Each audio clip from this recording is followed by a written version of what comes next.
The most famous dome in the world needs iron chains wrapped around it to keep it from collapsing. This one doesn't, and it's 1,500 years older. Nobody alive can fully explain why it's still standing. That's where we're starting. 7 structures, 7 civilizations. All of them figured out something we still can't replicate. And one of them moved stones heavier than 2 fully loaded 747s. Stacked, without cranes, without wheels.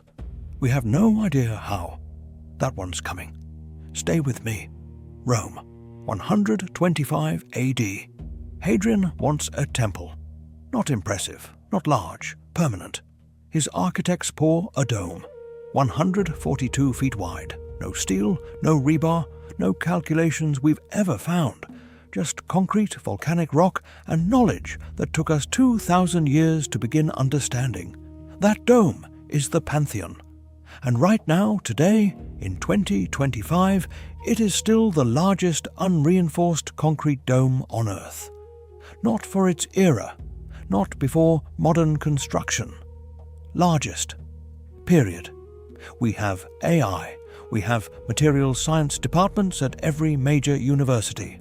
We have software that models the stress load of every square inch of a structure before a single brick is laid.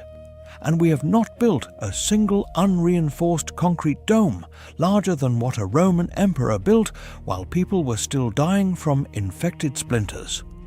Now, the dome of St. Peter's Basilica, Vatican City, the most recognizable church on the planet, built 1,500 years after the Pantheon. It's smaller, and it needs iron chains wrapped around it to keep from collapsing. The Romans built bigger, earlier, without the chains. How? At the base of the dome, the concrete is packed with heavy volcanic rock, dense, immovable. As you climb toward the top, the recipe changes. Lighter stone, lighter still. By the crown, they're using pumice, a volcanic rock so porous it literally floats on water. They were distributing the weight of a dome with mathematical precision, without a single written calculation we have ever found.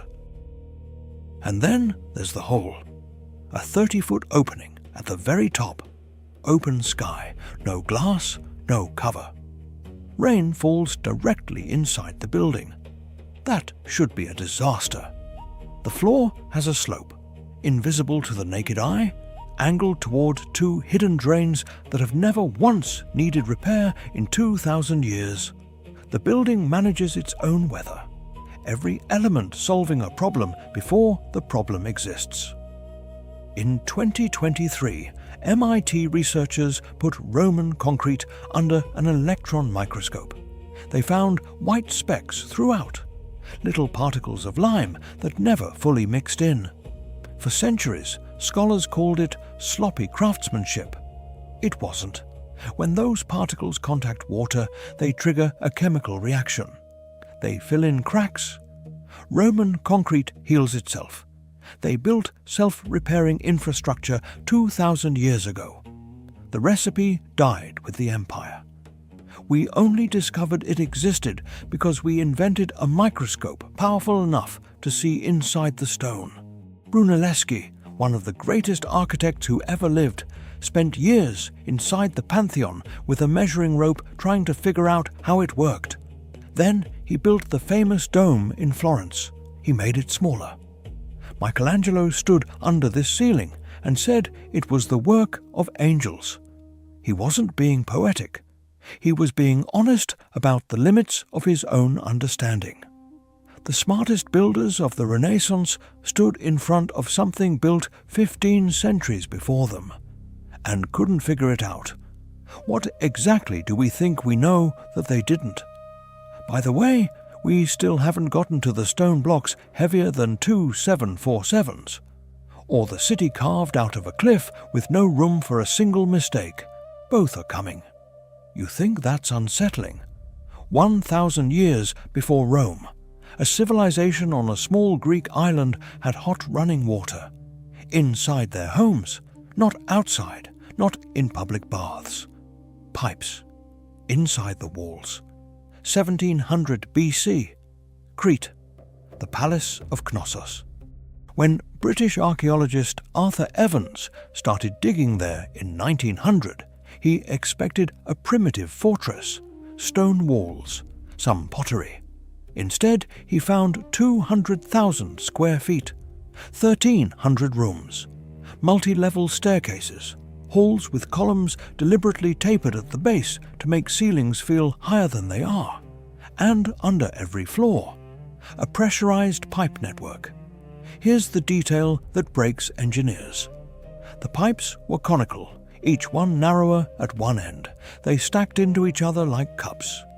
That shape is not decorative. It builds pressure. Water accelerates through a narrowing pipe. It doesn't pool. It doesn't stagnate. It doesn't breed bacteria. This is a principle of hydraulics that wasn't formally written down until the 10th century AD. The Minoans used it 1,500 years before Rome built its first aqueduct. Evans wrote in his diary that what he was looking at was engineering worthy of Victorian England, buried under Bronze Age ruins. He thought he'd made a mistake with the dates. He hadn't. Then he found the toilet, west wing of the palace, stone channel, water flowing from above, waste rooted underground, a fully functioning flush toilet, 1700 BC. For the next 3,000 years, human waste piled up in European streets. In the 1800s, cholera tore through London, Paris, and Hamburg. Hundreds of thousands of people died from diseases carried in human waste. Then, engineers slowly rebuilt what the Minoans already had. 3,000 years, hundreds of thousands of deaths, to get back to where we started. And then it gets darker. The Minoans didn't decline. They didn't get conquered. They vanished. Santorini, an island 20 miles away, erupted in one of the largest volcanic explosions in recorded history. Ash clouds blocked sunlight across the region for years. Tsunamis hit the Cretan coast within hours. Crops failed. From a civilization that vanished to a woman who was supposed to.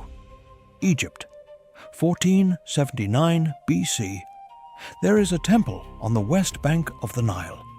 Show it to any architecture student without telling them the date. They will guess 1930s, maybe 1940s. 3 clean terraces cut into a cliff, wide ramps, rectangular columns, 0 decoration, 0 ornamentation, 0 excess. It looks like it belongs in a Le Corbusier sketchbook, not ancient Egypt. No Egyptian temple looks like this, because architect Senenmut wasn't building an Egyptian temple. He was building something that had never existed.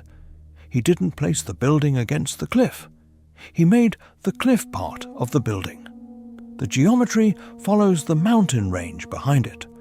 The structure appears to grow out of the earth rather than sitting on top of it. Frank Lloyd Wright built his entire career on exactly this idea. When he designed Falling Water in Pennsylvania in 1935, a house cantilevered over a waterfall, critics called it the most important American building of the 20th century. Senenmut did it 3,500 years earlier. And that's not even the part that should stop you. The temple is oriented so that on the morning of the winter solstice, one specific morning once a year, sunlight travels through all 3 terraces and lands on the statue of Amun in the innermost chamber. Exactly, not approximately. Exactly, still today, every year. They calculated the precise axial angle of the entire building around a few minutes of light that happens once a year. No instruments we've recovered, no written calculations we've found. After Hatshepsut died, her stepson Thutmose III took power. He sent workers to every monument, every wall, every relief where her name appeared. Chisel it off, scrape the face, remove her from history. They did it. Her name was gone for over 3,000 years. but they left the temple, because destroying it meant destroying the cliff. She built something so embedded in the physical world that the man who hated her most couldn't erase it without tearing apart a mountain. 3,500 years later, her name is restored. The man who tried to erase her is a footnote. The building won, carving a temple into a cliff. These people thought that was just getting warmed up. They carved an entire city, starting from the top, with zero margin for error. Petra, southern Jordan, 2nd century BC. The Nabateans controlled every trade route between Arabia, Egypt, and the Mediterranean. Every spice, every bolt of silk, every shipment of incense, all of it passed through their hands. They were the toll road of the ancient world, and they built their capital inside a canyon of pink sandstone. The most famous structure is Al-Khazneh, the treasury, 130 feet tall, carved from a single unbroken rock face, not assembled, carved. And here is what makes it terrifying as an engineering problem. They started at the top, the decorative crown first, then the columns, then the lower levels, descending centimeter by centimeter. To move down the cliff, workers cut steps directly into the rock they were carving. Those steps became their scaffolding. They stood on the surface they were creating to carve the next section below them. If any worker made one wrong cut at the top, one mistake on the cornice, one bad angle on a column, the entire facade was finished. No patches, no corrections. Abandon the cliff and start over somewhere else. Every single cut had to be right, from the first to the last. The columns they produced, 60 feet tall, Corinthian style with full leaf capitals, are so precise that modern stone masons say they'd struggle to match them with electric milling equipment. The Nabateans did it with iron chisels. But here's what the postcards leave out. Petra sits in a desert. Average annual rainfall, 2 inches. They built a city there for 100,000 people, with fountains, with swimming pools, with water pressure throughout the canyon. Channels carved into cliff faces above the city collected flash floodwater from hundreds of square miles around. Underground cisterns sealed with a waterproof plaster whose exact formula has never been recovered, stored it between storms. Ceramic pipes distributed it through the city. When Rome annexed the Nabatean kingdom in 106 AD, Roman engineers walked into Petra. These are the people who built the Colosseum, the greatest water infrastructure in the ancient world. They looked at the Nabatean water system. They didn't change a single thing. They just kept using it. From the people who invented hydraulic engineering, that's not admiration.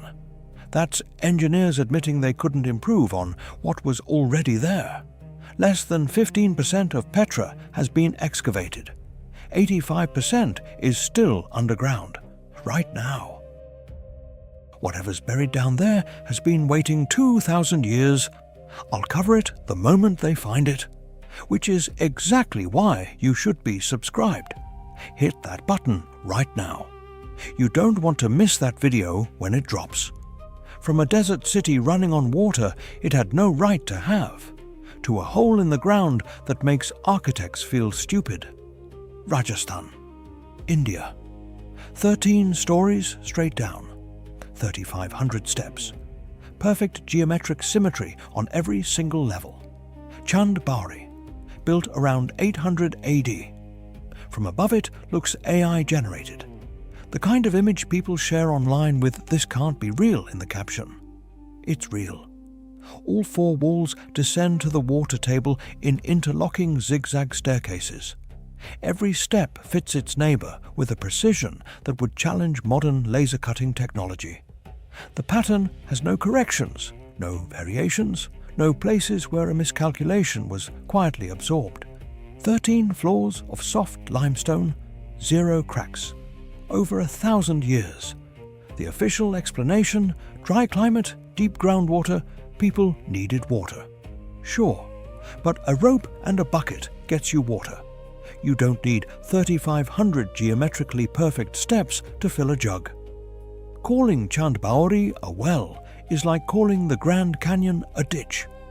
Some historians believe it was a temple, that descending toward water was meant to be a ritual. The deeper you go, the closer to something you can't name. There's a physical reason people wanted to be at the bottom. The temperature down there is 10 degrees cooler than the surface. In a region where summer hits 110 degrees, the bottom of that well was the only relief in the city. People came down for water. They stayed for the cool air. They talked. They traded.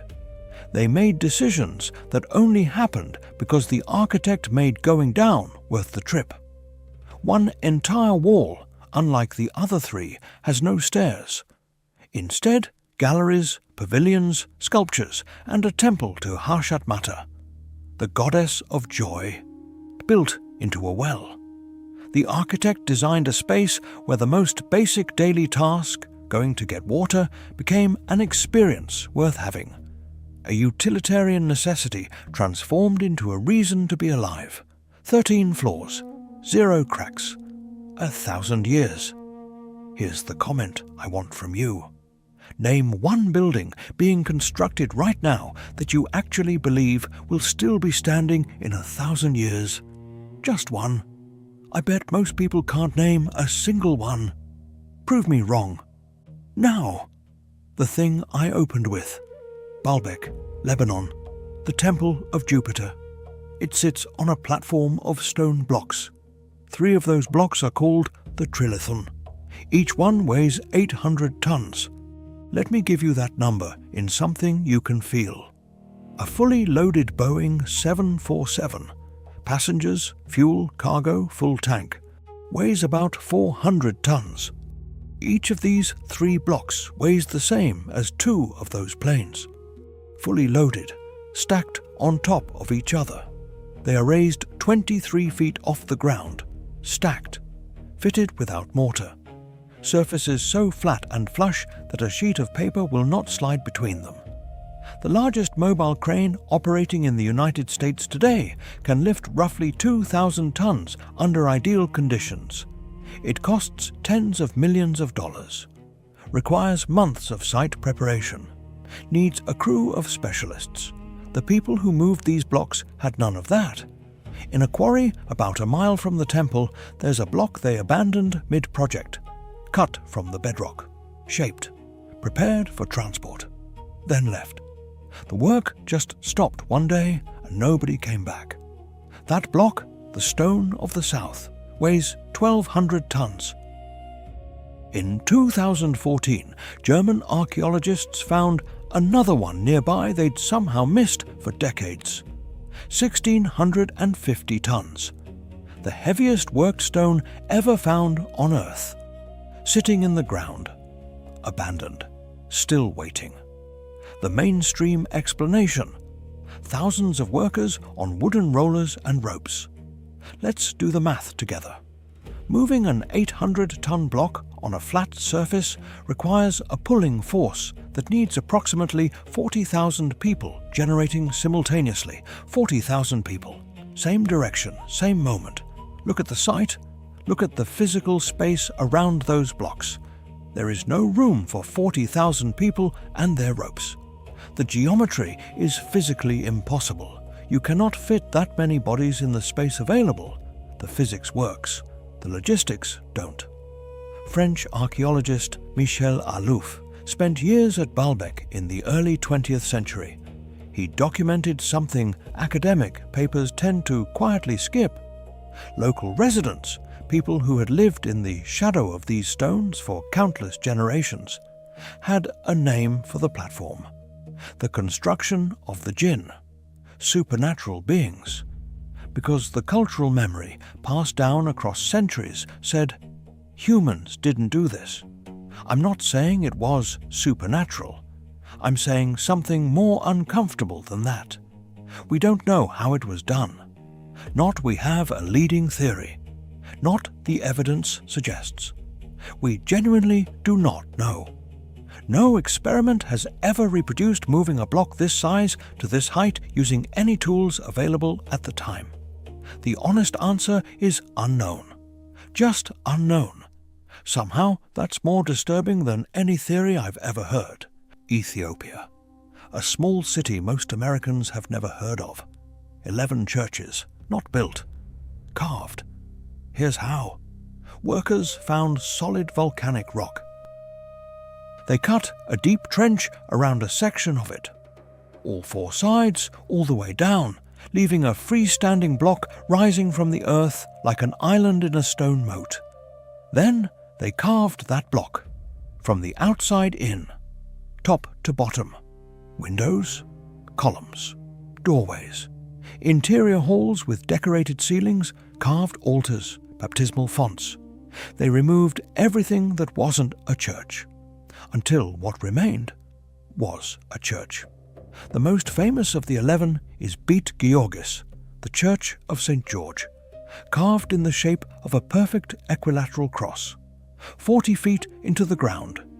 You stand at the edge of the moat and look down. There is a building below you, smooth walls, perfect proportions, sitting in a rectangular pit like a ship in dry dock. The roof is level with the ground you're standing on. All 11 churches connect through underground tunnels, a labyrinth beneath the rock. The drainage system routes rainwater at angles calculated to prevent erosion. 800 years later, the water still flows exactly where they intended it to flow. King Lalibela commissioned this after Saladin captured Jerusalem in 1187. He wanted to build a new Jerusalem, one his people could actually reach. According to Ethiopian tradition, what his workers carved during the day, angels completed at night, doubling the work while the masons slept. I don't know about the angels, but I can do the math. For the Church of St. George alone, workers removed approximately 18,000 cubic feet of solid volcanic rock. That's roughly the volume of 2 Olympic swimming pools. Solid rock, removed by hand, with iron tools. For all 11 churches, all the tunnels, all the drainage channels, hundreds of thousands of cubic feet. By hand. 23 years. A Portuguese monk named Francisco Alvares reached Lalibela in 1521. He took careful notes. He knew as he was writing them that nobody back home would believe him. He was right. His report was dismissed as fantasy. Lalibela remained unknown to the Western world for another 400 years. Today, these are UNESCO World Heritage Sites. Most Americans cannot find them on a map. But here's what makes Lalibela different from everything else on this list. It's not a ruin. Every Sunday, priests in white robes descend the stone steps carved into the rock and hold services in the same halls for the same purpose 800 years later. Lalibela didn't become a monument to something that used to exist. It remained exactly what it was built to be. I don't know what you call that, but it's not a coincidence. 7 civilizations, 7 peaks, all of them gone. Roman self-healing concrete, lost when the empire fell, recovered only because we invented a microscope powerful enough to see inside the stone. Minoan pressurized plumbing, lost when the volcano erupted, 1,500 years before anyone matched it again. Nabatean waterproof plaster, lost when the trade routes shifted. The formula still hasn't been fully recovered. Each one climbed to a peak. Each one ended. The peak ended with them. We tell ourselves history is a straight line, simple to complex, backward to forward, always improving. These 7 places prove that's a story we invented to make ourselves feel better. The actual line looks like a mountain range, peaks, valleys, knowledge rising, collapsing. being slowly rediscovered by people who had no idea it existed before. The Minoans had indoor plumbing. Then it was gone. Then cholera killed hundreds of thousands across Europe. Then engineers rebuilt what the Minoans already knew. That's not progress. That's tragedy measured in generations. And now I want to ask you something. Not about Rome, not about Crete, not about Lalibela. About right now. What does your generation know? What has been figured out, built, discovered in your lifetime that exists mainly in the heads of specialists who haven't trained enough people to replace them? What are we carrying right now that we haven't written down carefully enough? What disappears if the wrong things go wrong? The Romans didn't know they were losing the concrete recipe. The Minoans didn't know the volcano was coming. The Nabateans didn't know the trade routes were about to shift. They all thought they were in the middle of a civilization. So do we. Anyone who has ever smiled at so-called primitive ancestors has simply never stood under the Pantheon dome and tried to explain in plain English why it hasn't fallen. I've stood there. I couldn't explain it. Neither could Michelangelo. What makes you think we're doing so much better? If this video made you feel something, angry, amazed, unsettled, anything, that's the algorithm's signal to show it to someone else. Hit like, right now. It takes 1 second and it means this channel keeps going. Subscribe if you're not already. I cover the things that didn't make it into your history textbooks, the peaks that got erased, the knowledge that got lost, the structures that shouldn't exist, every single week. And the comment I warn before you leave, which one of these 7 broke your brain the most? And why? Not just a name. Tell me why. The most interesting answer gets pinned, and I personally respond. I'll see you in the next one.